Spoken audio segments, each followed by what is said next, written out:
Sejam todos bem-vindos a mais um podcast da Escola Sabatina Viva da Associação Paulista Leste. Estamos felizes porque você está aqui conosco e você está fazendo a diferença dentro desse ministério. Estou muito feliz porque estou acompanhado de amigos, mas porque também estamos tendo um conteúdo maravilhoso nesse trimestre. As 3 mensagens do Apocalipse. Estamos falando basicamente durante um trimestre completo somente sobre Apocalipse capítulo 14. A respeito sobre as 3 mensagens angélicas. E é algo que tem trazido uma relevância muito grande para as nossas vidas e feito a diferença na vida de muitas pessoas. E eu quero convidar você para conhecer um pouquinho melhor sobre isso. Se você não tem um periódico aqui, o estudo, por favor, fale conosco. Nós vamos dar um jeitinho de mandar para você de uma forma virtual ou de uma forma física também, tá bom? É algo para você guardar, para você estudar, examinar dia após dia. E também eu quero convidar você, se você ainda não se inscreveu no canal, vai lá, filho de Deus, no YouTube, @PaulistaLeste, tá vendo aqui o CG aqui do ladinho? Então você tem que entender que você tem que fazer parte dessa história. Ou lá no Instagram, mips.apl, e você vai ficar por dentro de todo o conteúdo da nossa escola sabatina. Queridos, quero apresentar para vocês aqui os nossos amigos. Pastor William. Pastor William vem lá da igreja do Casa Verde. Pastor William já tem um belo ministério, quase 15 anos aí, um pouquinho mais. 16º ano. 16º ano. Tive a oportunidade de trabalhar com o Pastor William quando eu fui teologando no 3º ano. Fizemos um lindo trabalho ali no Jardim Romano. E o Pastor William já passou por alguns distritos especiais, é casado com a Ellie e tem dois garrotinhos lá, não tem? Filhos, um filho e a filha. Coisa linda. Manda um abraço pro pessoal da sua igreja, pra esposa, que nós estamos aqui. Muito obrigado pela presença, pastor.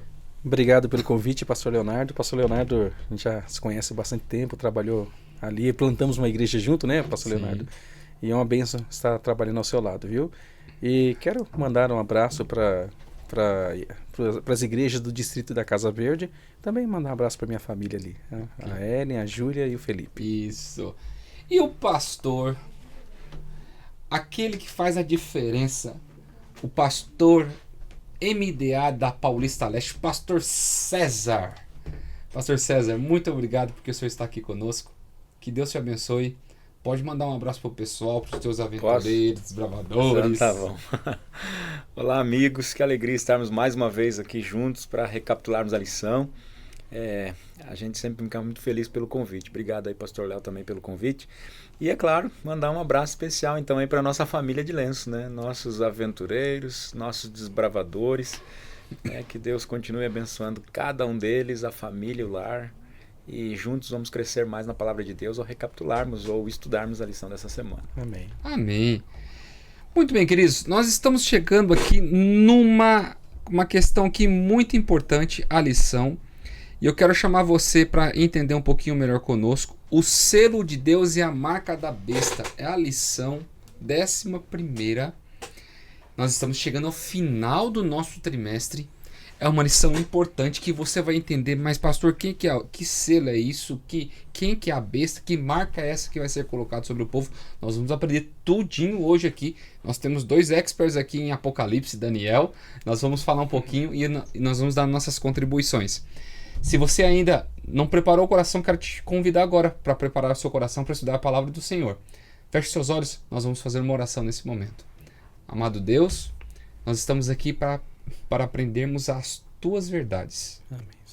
Colocarmos de lado todo o nosso conhecimento, colocarmos de lado toda a nossa questão pessoal, para que a tua mensagem, de uma forma vibrante, ela venha encontrar um lugar especial em nossos corações. Amém. Amém. Abençoe os nossos amigos que estão nos ouvindo pelas plataformas, que estão nos assistindo pelas redes sociais, que tudo aqui possa ser um mecanismo para conhecermos um pouco mais sobre a tua verdade e a tua graça. Amém.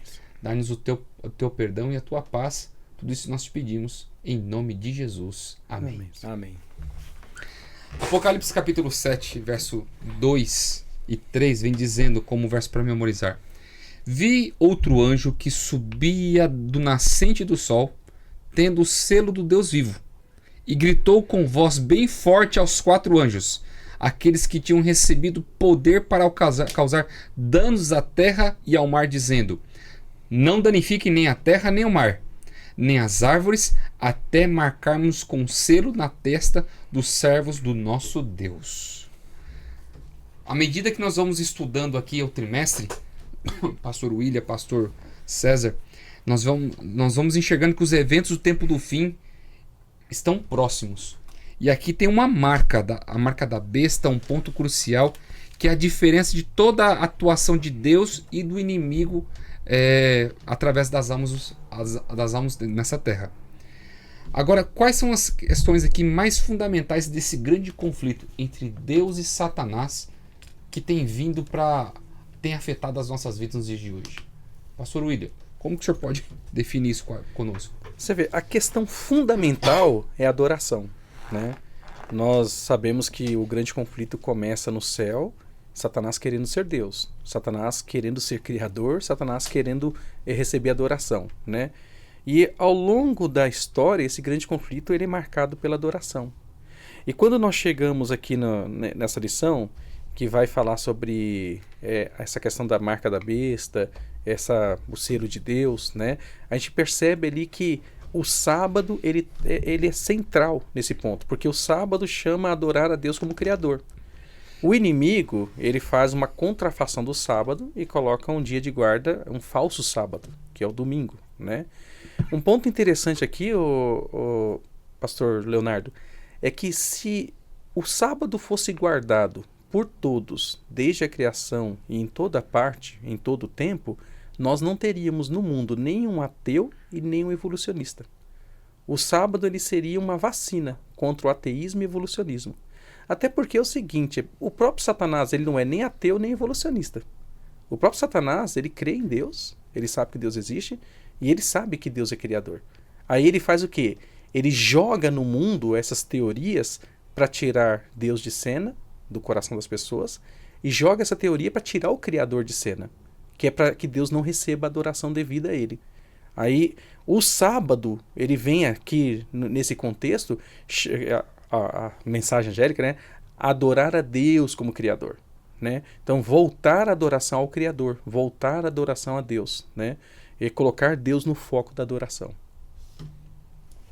Pastor César, aqui a gente vê profecias aqui da marca da besta, Apocalipse capítulo 13, você vê Daniel 7 ali, o homem da iniquidade, o chifre pequeno, daí você vê em Tessalonicenses falando de um poder que usurparia a autoridade de Deus. Você vê um desenho ali da esfera, o que Satanás fez lá no céu, tentando fazer de tudo para usurpar o trono de Deus e estabelecer o seu trono acima do Altíssimo. E essa tentativa dele agora ele trouxe para a terra. Como que nós podemos alertar o povo a respeito sobre tudo isso? Verdade. Na semana passada nós estudamos a lição que falou um pouquinho, e até a gente estava comentando na lição, falou um pouquinho sobre a tentativa do inimigo de querer contrafazer tudo aquilo que Deus faz. Por exemplo, Deus diz, não, é a imortalidade condicional da alma. Satanás diz, não, é a imortalidade da alma. Ou seja, morreu, você vai para o céu, purgatório, é o inimigo querendo contrafazer. Nós vimos que Deus tem um dia de guarda. Nós vimos isso aí na semana passada. Deus tem lá o dia de guarda. O dia de guarda de Deus é o sábado. O inimigo diz, não, peraí, eu quero fazer um outro dia também parecido para o pessoal me adorar. Porque, como disse o pastor William, a vontade do inimigo e o que está em jogo aqui é a adoração. Qual é o lado que nós vamos estar seguindo e adorando? E agora, quando a gente começa aqui na lição, ela está dizendo o seguinte, tem o selo de Deus e tem a marca da besta. Já que Deus tem um selo, então agora Satanás ele vai lá e cria uma marca. Ele tem uma marca também. Você percebe como ele tenta contrafazer tudo aquilo que Deus faz? Ele tenta fazer de uma forma, ele tenta distorcer aquilo que Deus faz. Na semana passada, a gente viu, por exemplo, lá em Ezequiel, capítulo 20, verso 20, que diz assim, que os meus sábados vão servir de sinal. É um selo. Deus tem um selo, tem um sinal. O sábado serve de sinal, de selo, entre mim e o meu povo. E aí Satanás diz, não, peraí, eu vou fazer uma marca aqui então. Tem a marca da besta. Agora, como que nós podemos hoje distinguir verdadeiramente, corretamente, qual é o selo de Deus e qual é a marca da besta? Não tem outro caminho, só um, e se chama Palavra de Deus, Bíblia Sagrada. É através disso. A Bíblia diz o seguinte, ó, meu povo perece por falta de conhecimento. Conhecimento o quê? Conhecimento da palavra de Deus, da Bíblia Sagrada. Então por isso que nós temos que ter cada dia mais conhecimento da Bíblia, conhecimento da palavra de Deus, saber a verdadeira vontade de Deus para poder distinguir aquilo que é certo e aquilo que é errado. Porque se Deus tem um sinal, Deus tem um selo, quer dizer que a besta também tem um, e agora, para não sermos enganados, precisamos conhecer. Agora, um ponto é interessante aqui. Satanás, ele requer adoração, mas ele exige adoração. Ele exige. Então ele faz isso através da coerção, através do suborno, através de recompensas. É assim que Satanás faz. Deus nunca agiu dessa forma. Deus age por amor. Então aqui a gente já pode ver algo claramente.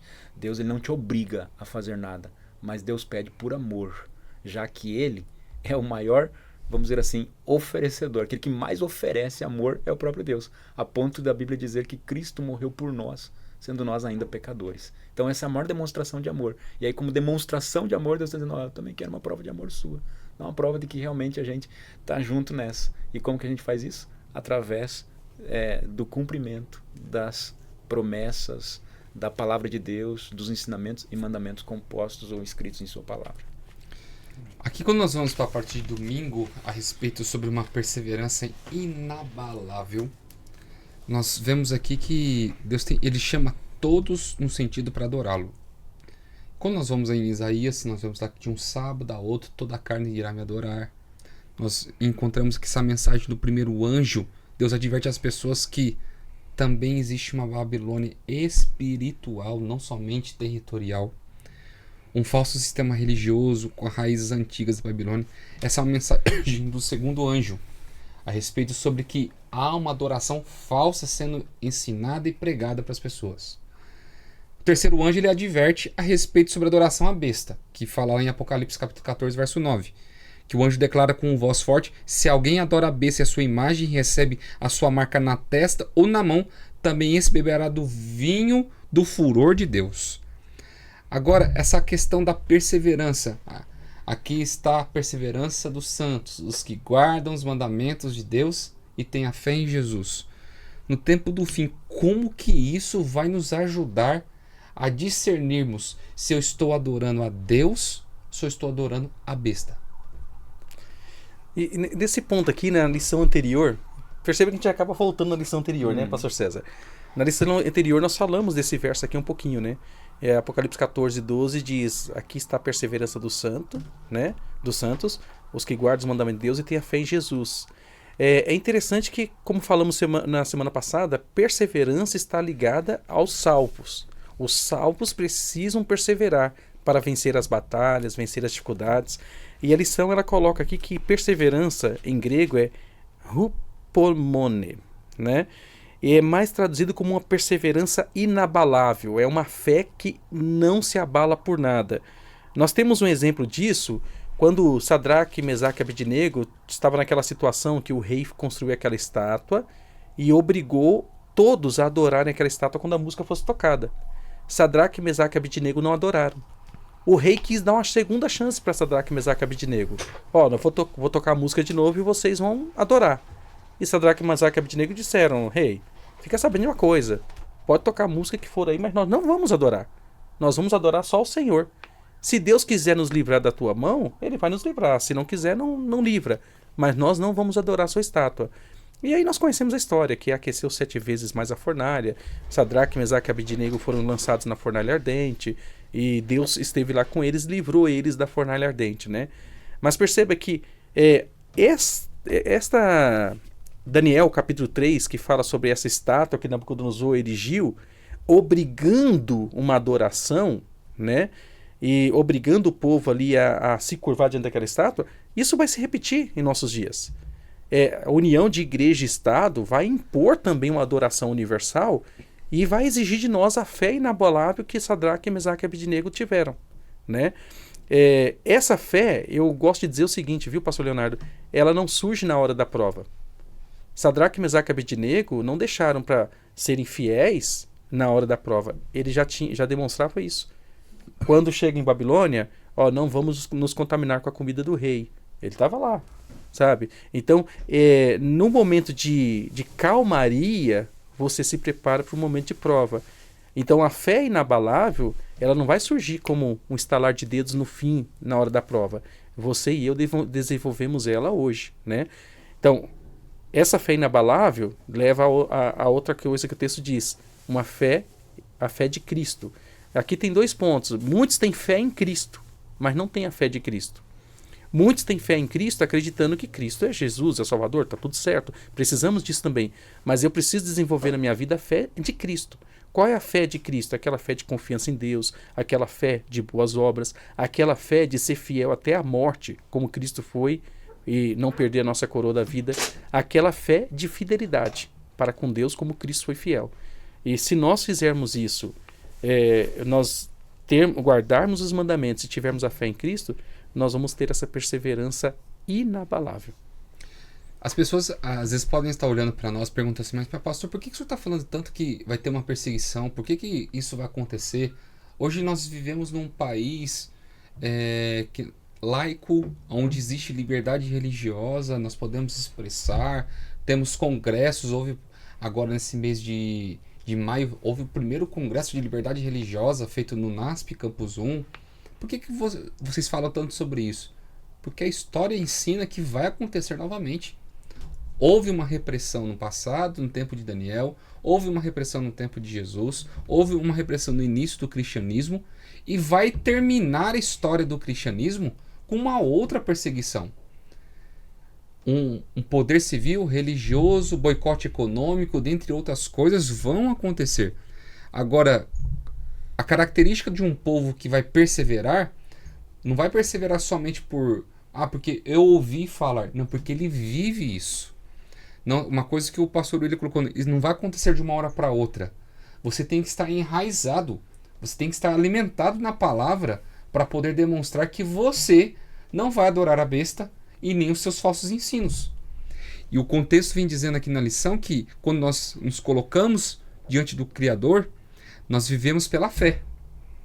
E recebemos a graça divina e a nossa vida ela é transformada. Os seguidores comprometidos com o Salvador não só terão fé em Jesus, mas terão a fé de Jesus. E essa vai ser a diferença de todos.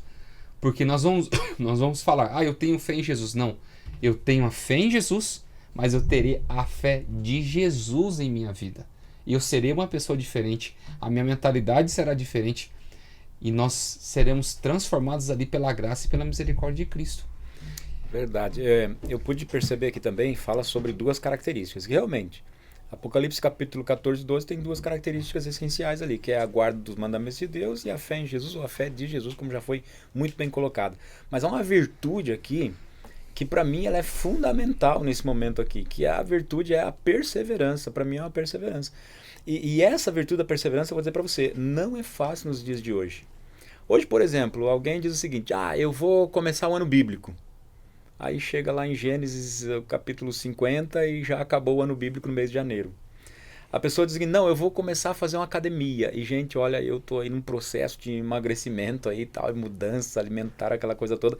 Eu digo para vocês como é difícil você ser perseverante em algumas coisas. Por exemplo, academia. Eu preciso ir pelo menos ali umas 4, 5 vezes na semana fazer uma academia, alguma coisa assim. Mas, meu amigo, às vezes dá uma vontade de não ir fazer academia. Às vezes, por exemplo, a gente faz uma coisa, não, vou cuidar um pouquinho aqui da saúde com relação à questão alimentar. Hoje mesmo, minha esposa mandou uma mensagem para mim dizendo o seguinte, César, eu tô com muita fome, porque ela realmente está dosando os alimentos, aquela coisa toda, tal, enfim, nós estamos num processo aqui.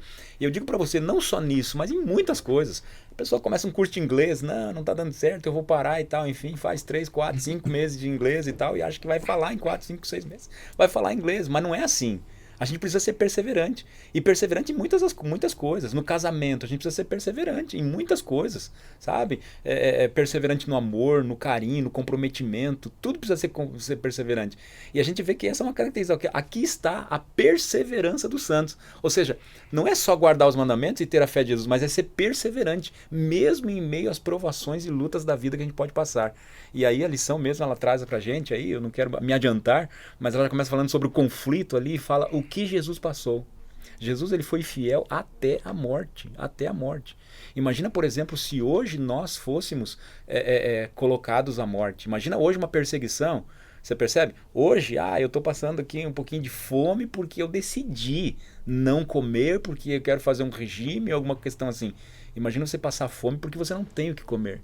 Porque é um decreto dizendo que você não pode comprar nem vender se você não tem essa marca. Você imaginou a perseguição?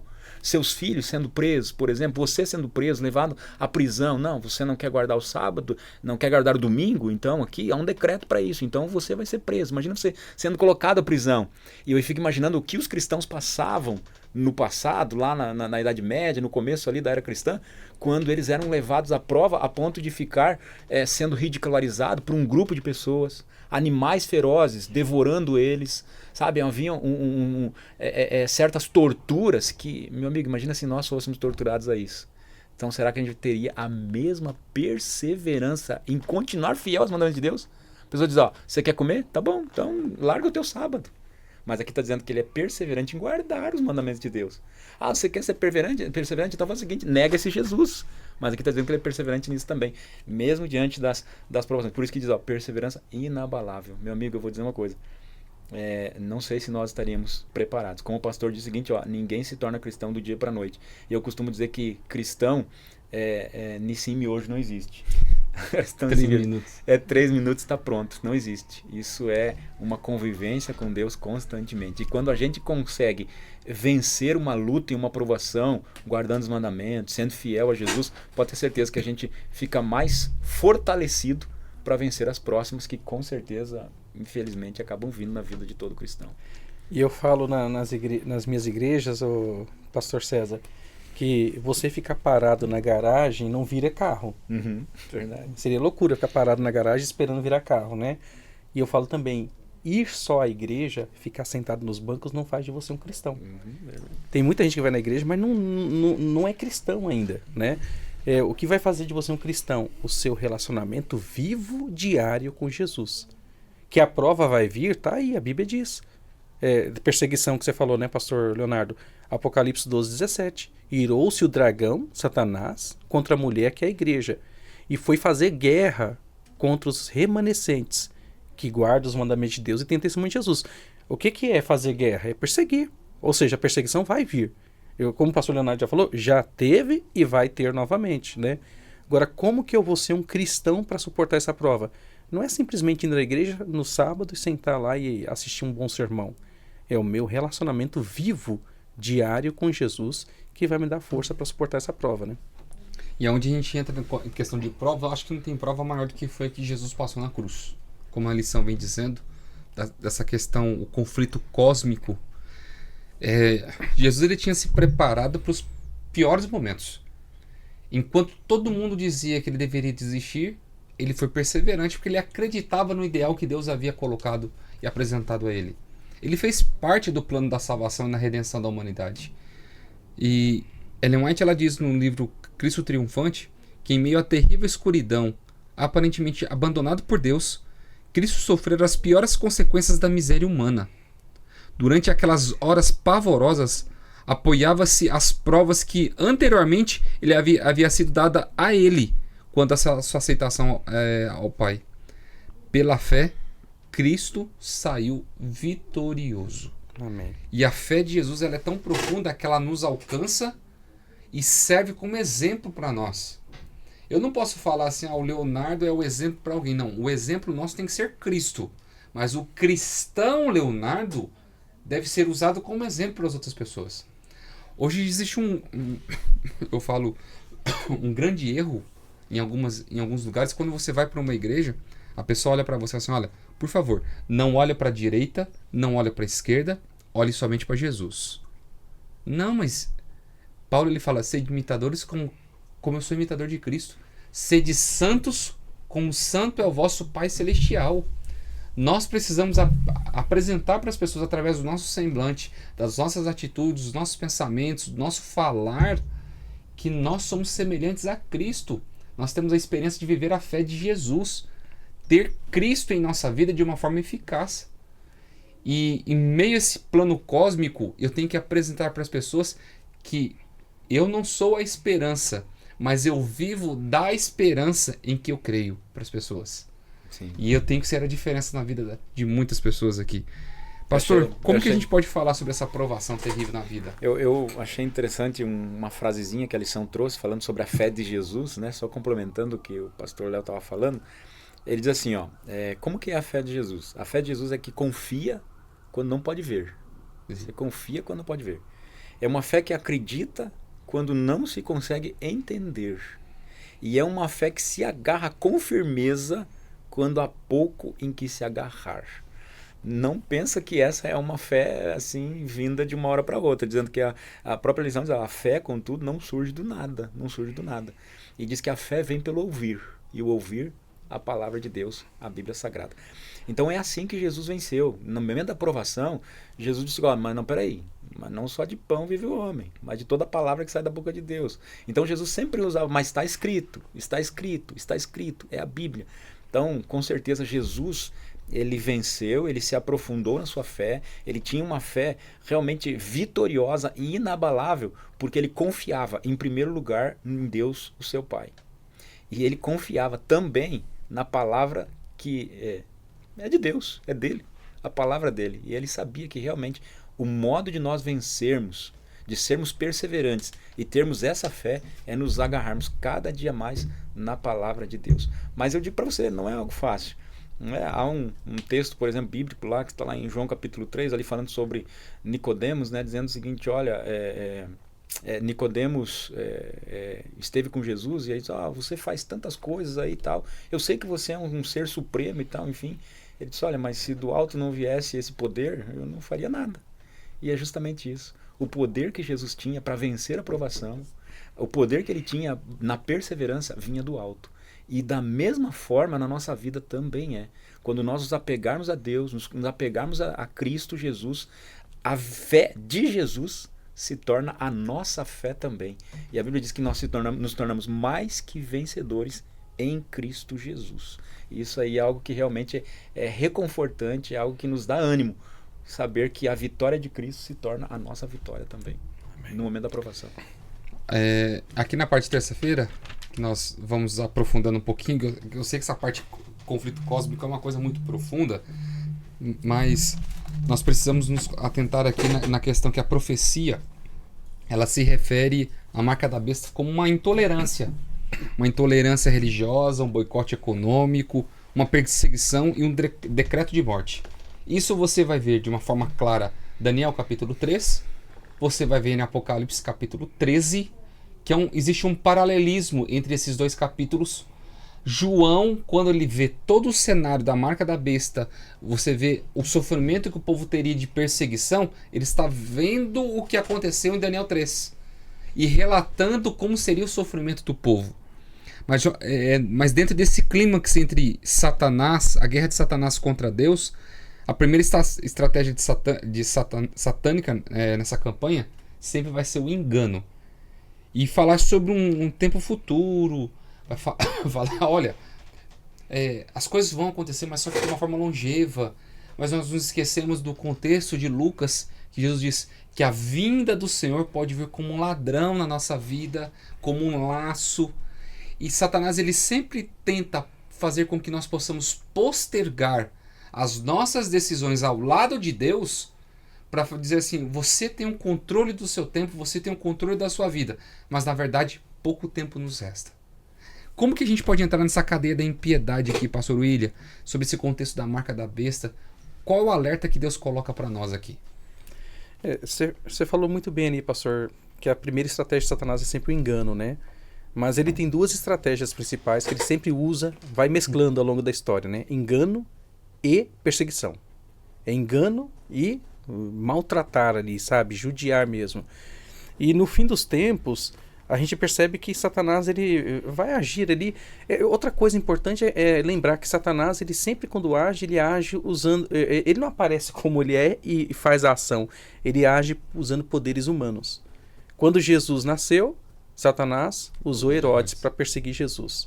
Quando Jesus morreu, Satanás usa Pilatos e o poder romano para matar Jesus, né?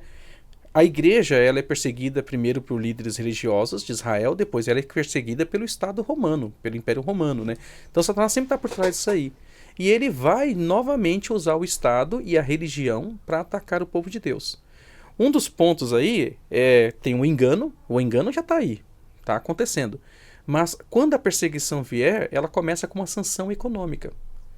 Quem não tiver ali a marca da besta não pode comprar nem vender.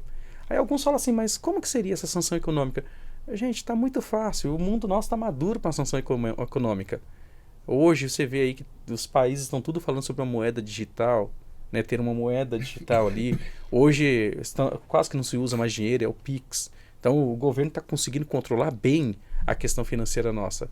Aí assim, você não tem um documento aí, por exemplo, que o governo vai te liberar por você receber a marca da besta, por você guardar o domingo. Você guardou o domingo, você tem esse documento que libera para comprar e vender. Você não guardou, você não tem esse documento. Aí, sanção econômica. Você não consegue comprar, não consegue vender. Imagina ali, trava a sua conta bancária. Então, primeira sanção econômica, para dizer assim, ó, se a fome apertar, a pessoa vai negar Cristo, vai negar o sábado, vai aceitar a imposição do domingo, né? Quando a sanção econômica não der certo, aí vem o quê? Prisões. Começa a prender as pessoas. Ó, enquanto você não negar a sua fé, vai ficar preso aí. E quando isso não calar o povo, vem o quê? Decreto de morte. Quem sabe decreto de morte vai fazer esse povo abrir a mente, podemos assim dizer. Mas o decreto de morte também não vai calar o povo, porque um morre aqui, 100 se converte lá, né? E aí, nesse momento, Satanás vai conseguir fazer com que o governo libere para qualquer pessoa perseguir os cristãos, né? Então a estratégia não muda, o engano está aí e a perseguição com, primeiro, sanção econômica, depois prisão e morte, virão em seguida. A gente pode ver aqui o seguinte, a lição está trazendo para a gente, na lição de terça-feira principalmente, falando o seguinte, que a marca da besta vai ser o último elo dessa cadeia ímpia. É o último elo. Vamos dizer assim, Satanás está colocando as últimas armas dele, os últimos recursos deles nesse momento. Então você imagina, a perseguição sempre existiu. Caim lá perseguindo Abel e por aí vem, a igreja vem sofrendo, os servos de Deus, os cristãos vêm sofrendo perseguição ao longo das eras. E uma perseguição muito forte foi logo ali no início, nos primórdios do cristianismo, onde as pessoas eram mortas, como eu já acabei citando aqui, nas grandes arenas, aos animais, mortos animais. Mas Satanás viu que a estratégia dele não estava alcançando o êxito que ele queria. Porque ele estava matando os cristãos. Mas diz que o sangue dos cristãos, ao cair na terra, né, isso aí falando um pouquinho sobre esse momento, diz que era como sementes, e dali surgiam outros e outros cristãos. Aí Satanás diz, não, peraí, eu vou mudar a estratégia. Sabe qual que é a estratégia? Eu vou começar agora a colocar doutrinas falsas. Eu vou misturar o erro com a verdade. E aí o pessoal vai morrer, mas vai morrer perdido, porque ele nem sabe o que é o certo. E muitas vezes as pessoas elas estão assim, elas não sabem o que é o certo e o que é errado. Elas não conseguem distinguir o que é certo e o que é errado. Por quê? Porque muitas vezes não têm o conhecimento que poderiam ter, quem sabe, através do estudo da palavra de Deus. E como eu já disse, o meu povo perece por falta de conhecimento bíblico, da palavra de Deus. E muitas vezes o povo perece. Por isso que quando nós falamos um pouquinho da lição da semana passada, dizendo o seguinte, olha, vai ter falsos cristos, falsos profetas, que se possível fosse, ele ia enganar até mesmo aqueles que são escolhidos. Então, gente, não pensa que é fácil a pessoa viver com uma sanção econômica. Imagina só, é uma recessão econômica. Imagina você ter dinheiro, seu dinheiro ser bloqueado, ou você não poder comprar nem vender se você não tiver aquela marca. E decreto de morte, como eu já falei. Você tenta imaginar, essa é uma cadeia de impiedade. Como eu disse, esse vai ser o toque final de Satanás. Ele sabe que o fim está chegando. Ele sabe que a volta de Cristo está iminente. Então, como último, vamos dizer assim, suspiro dele, a última forma de tentar, de alguma forma, reverter a situação, é magoando os santos de Deus, o Santo Altíssimo. Ele vai fazer tudo para que isso realmente possa acontecer. Agora, sabe como que nós somos enganados, ou como as pessoas são enganadas? Diz aqui a lição, diz assim, ó, por meio de concessões quanto aos ensinos bíblicos. O diabo está preparando cristãos professos, coloca entre aspas, para receber a marca da besta quando o teste final vier sobre nós. Você percebe o que ele está fazendo aqui então? Ele está dizendo o seguinte, olha, as pessoas começam a fazer concessões bíblicas. Ah, tá bom, mas essa imortalidade da alma, isso aqui não tem nada a ver, tá tudo certo. Ah, mas é um dia, mas então não importa o dia. Se eu adorar no domingo, na segunda, na terça, na quarta, tô adorando um dia, tá certo, tô fazendo o meu papel. E a gente cai naquele mesmo erro lá de Caim. Caim, ele também estava adorando ao Senhor, porque a Bíblia diz que ele estava levando uma oferta ao Senhor. E o melhor dele. E o melhor. Mas não era aquilo que Deus queria. Deus queria a ovelhinha. E então a nossa adoração precisa ser conforme a determinação do Senhor expressa claramente em sua palavra. E esse ponto aí, viu, pastor Leonardo, realmente, veja só que a Bíblia fala ser fiel no pouco, sobre muito te colocarei. Como é que eu sei se eu vou enfrentar essa prova no final? É só olhar para o meu cristianismo hoje. É verdade. Se eu fico abrindo concessões na minha vida, a chance de eu abrir a concessão lá vai ser grande. É verdade. Agora, se eu sou fiel no pouco e nas pequenas provas que vão vindo hoje, eu vou recebendo força para ser fiel na prova difícil que vier. São as pequenas concessões que a gente faz que muitas vezes pode abrir margem para uma grande concessão futura. É isso mesmo. E aí nós vamos aprofundando a lição, que nós temos que chegar aqui na parte de quinta, que é um dos pontos principais. Quarta-feira, que fala a respeito sobre aqueles que seguem o Cordeiro, nós já abordamos dentro do contexto de terça também. Mas aqui a besta do Apocalipse, Jesus como nosso único mediador. E aqui às vezes vai ser um choque para muitas pessoas que vão estar nos ouvindo aqui. Mas a besta é um poder religioso apóstata que sai de Roma pagã e cresce até se tornar um poder de sistema mundial de adoração. É um poder blasfemo. No Novo Testamento, as blasfêmias é comparada como assumir privilégios e prerrogativas divinas. E aqui você vai vendo a forma como foi tramitando a vinda da besta. Porque vai aparecer duas bestas, uma que emerge da terra e uma que emerge do mar. Uhum. As duas vão se unir no final para que possa fazer a perseguição a respeito sobre os santos. E aqui a lição vem dizendo uma coisa importante.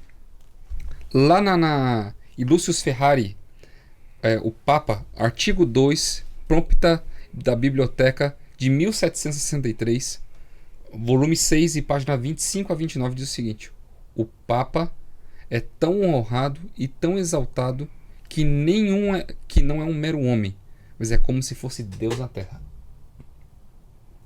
Quando você vai para Romanos 5, fala que o pecado abrangeu todo mundo. Por um só homem o pecado veio ao mundo e todos pecaram. Aí você começa a ver o Papa Leão XII dizendo, gabando-se, né? Nós, os papas, assumimos na terra o lugar de Deus, o Todo-Poderoso. Como que a gente olha para esse contexto? Porque assim, a Bíblia diz que Jesus é o nosso intercessor, o nosso mediador. A Igreja Romana aponta que, através do Papa, que ele distribui o poder aos cardeais, bispados, padres, eles se tornam os intermediadores de Deus aqui na Terra. E a Bíblia fala uma coisa, a tradição humana nos leva para outro caminho. A Bíblia diz que em vão é seguir tradições humanas. O importante é obedecer a Deus do que aos homens. Mas como que eu posso fazer tudo isso, pastores, sendo que eu vi minha vida inteira, minha família fazendo isso? Meu esposo, minha esposa, meus filhos, meus avós, meus antepassados. E eu fui ensinado e criado desse jeito. Como que eu vou entender essa verdade de que o único intercessor e mediador entre Deus e os homens é Jesus e não um ser humano aqui nessa terra? O primeiro ponto é assim, a Bíblia diz que o Espírito Santo vos guiará a toda a verdade. E a Bíblia diz que conhecereis a verdade vos libertará. E quando você vai conhecendo a verdade, ela vai fazendo como se escamas caíssem dos seus olhos mesmo. Você vai enxergando as coisas com clareza. É igual a pessoa que está andando aí, tropeça pisa numa poça de lama e ela se suja, mas não vê ainda porque está num lugar escuro. Quando ela chega num lugar claro, ela vê, puxa, aquela lama respingou em mim, né? Então assim, quando você está andando no escuro, você não está vendo. Mas quando você se aproxima de Jesus e da luz, ele vai mostrando a sujeira na sua vida, ele vai mostrando o erro, ele vai mostrando o que você tem que tirar e ele vai te dando condições de tirar. Então o primeiro ponto é isso. Eu sou sincero, eu creio que a Bíblia é a palavra de Deus, eu vou me aproximando dela, Deus vai iluminando minha vida e eu vou procurando no poder do Espírito Santo viver aquilo. Conforme eu vou conhecendo a Bíblia, ela vai me mostrar que muita coisa que eu acreditei foi tradição. Foi assim na minha vida uma vez. Eu vim para a igreja com 17 anos de idade. Eu fui o primeiro a sair de uma linhagem católica, né? E quando eu me deparei com essa verdade, eu falei, meu Deus, tudo que eu acreditei, que minha família acreditou, porque eu também recebi do pai e dos avós e dos bisavós, não é possível que tanto tempo minha família esteve ali acreditando no erro. Mas conforme eu fui estudando a Bíblia, eu fui vendo, falei, puxa, é possível sim. Mas aí eu tive para mim o quê? Importa obedecer a Deus do que aos homens. E aí a Bíblia diz, Jesus é o único mediador entre Deus e os homens. Então Jesus é o meu mediador. Ele é meu salvador, né? Então o Espírito Santo foi fazendo esse trabalho de guiar a toda a verdade, e essa verdade foi libertando até mesmo da tradição familiar. Você sabe que essa questão de perdoar pecados ou querer assumir alguma coisa que é privilégio ou prerrogativa só de Deus, a Bíblia chama isso de blasfêmia. Jesus teve um paralítico que Jesus acabou curando esse paralítico, e a gente conhece a história, pode ver lá em Marcos, por exemplo, capítulo 2, fala sobre essa história. O paralítico ele foi descido pelo telhado, e aí quando o paralítico chegou ali na frente de Jesus, porque não tinha lugar na casa de tanta gente que tinha, chegou na frente de Jesus, Jesus olha para ele, e ao invés de Jesus curar o paralítico fisicamente, Jesus preferiu curar o paralítico espiritualmente. Porque Jesus olha para ele e diz o seguinte, filho, perdoados estão os teus pecados. Pode ir embora, você está perdoado. Ali havia um grupo de pessoas que eles eram líderes religiosos. E quando eles ouviram aquilo, a Bíblia diz que eles arrazoavam no coração. Quer dizer, ninguém falou, mas eles pensaram. No coração é mente. Eles pensaram lá, estava arrasando a mente. Quem essa pessoa está pensando que é esse Jesus aí? Para perdoar pecados. Ninguém pode perdoar pecados senão um, que é Deus. Só Deus tem a prerrogativa de perdoar pecados. Jesus podia fazer isso? Podia. Por quê? Porque ele é Deus. Porque ele é Deus. Por isso ele podia fazer isso. E aí Jesus mostrou tanto que ele era Deus, que Jesus naquela parte chegou e disse o seguinte, olha, por que vocês ficam arrazoando aí no coração de vocês, pensando coisas aí sobre o meu respeito? Então, para que vocês saibam que eu tenho autoridade e poder, tanto para perdoar pecados, como para libertar as pessoas das enfermidades físicas, levanta, meu filho, toma o teu leito e vai para tua casa. Pode ir embora, pode ir. E aí diz que imediatamente a pessoa foi curada. Você percebe? Jesus ele mostrou que ele não só tinha poder para perdoar pecados, ele tinha poder sobre, inclusive, a saúde, a enfermidade daquele homem ali, mas Jesus também mostrou que ele conhecia os corações humanos. Só para você ver, mostrando que Jesus é plenamente Deus. Só que essa parte é importante. Por quê? Porque as pessoas disseram o seguinte, olha, quem pode perdoar pecados é só Deus. E quem quer usar a prerrogativa de perdoar pecados, ela está blasfemando contra Deus. Blasfemando contra Deus. Então qualquer pessoa que tenta assumir o local de Cristo, o lugar de Cristo, ou o lugar de Deus para perdoar pecados, ela está cometendo uma blasfêmia. Uma blasfêmia. E aí aquele texto interessante que 1 Timóteo capítulo 2, verso 5 diz assim, porque há um só Deus e um só mediador entre Deus e os homens, é Jesus Cristo. Então, um pregador aí no passado, ele diz o seguinte, a mensagem de hoje, eu ganho um irmão ou eu perco um amigo. Eu perco um amigo ou eu ganho um irmão. A mensagem de hoje é uma mensagem muito forte, principalmente para nossos amigos que muitas vezes estão sendo enganados por alguém que está cometendo uma blasfêmia. E muitas vezes nós queremos, quem sabe aí, essas pessoas acabam querendo um intercessor. E aí colocam pessoas que já morreram. Como nós já vimos, a estratégia do inimigo é o quê? É justamente essa, falar sobre imortalidade da alma. Por que eu vou orar por uma pessoa que já morreu, sendo que ela está descansando na sepultura, como um sono? Como um sono. Você percebe a estratégia do inimigo? Ele vai criando estratégias cada vez maiores. Por quê? Porque o objetivo dele é querer ser cada dia mais igual a Cristo. Ele queria ser igual a Deus. Ele diz, eu vou ser semelhante ao Altíssimo. É o que a Bíblia diz. Ou seja, essa é a estratégia do inimigo. Então o que ele diz? Não, peraí, Jesus pode perdoar pecados? Então eu quero ser igual a Jesus. Olha só o que ele está fazendo. Eu quero ser igual a Jesus. Então eu quero perdoar pecados também. Então, meu filho, vai para casa, reza um terço, reza isso, reza aquilo, reza aquele outro e pronto, teus pecados estão perdoados. E na Idade Média, muitas vezes isso era usado como uma fonte de lucro. uma fonte de lucro. As pessoas davam uma grande quantia à igreja, simplesmente para a igreja perdoar ela. Tá bom, então me perdoa. Exatamente. Então me perdoa aqui e tal, enfim. E muitas pessoas levavam uma quantidade de dinheiro por um pecado que nem tinham cometido, mas já estavam pensando, premeditando o pecado. Você vê como que é a coisa, né? Então tá aqui, eu tomo dinheiro e tal, porque eu tô pensando aqui em já cometer esse erro aqui. Então você percebe, isso é uma prerrogativa só de Deus. Mas o inimigo, ele quer realmente contrafazer tudo aquilo que Deus... Ah, é Jesus? Não, peraí, então vamos colocar aí num sacerdote aqui o poder para ele perdoar pecados também e declarar a pessoa santa e tá tudo certo, vamos fazer isso. Você percebe como o inimigo ele é astuto? Mas a Bíblia diz que há só um mediador, e esse mediador é Cristo Jesus. Então você que está nos assistindo, não precisa se ajoelhar diante de uma estátua, diante de uma pessoa que já morreu, mas você pode se ajoelhar diante de uma pessoa que morreu, mas está vivo. E essa pessoa é Cristo Jesus, o nosso intercessor diante de Deus o Pai. Amém. Muito bem, queridos. Chegamos ao final de mais um estudo. Que lição maravilhosa. Aprendemos muitas coisas hoje. E eu tenho certeza que você pode ter ouvido pela primeira vez muitos conteúdos aqui.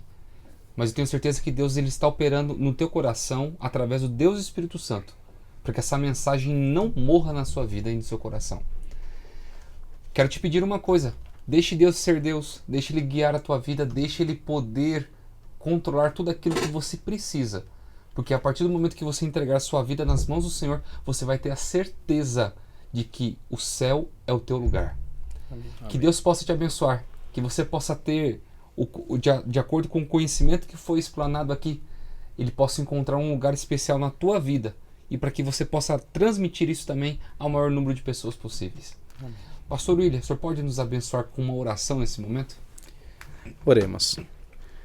Grandioso Pai, nosso Deus, que bom foi passar esse tempo aqui estudando a Tua Palavra. Amém.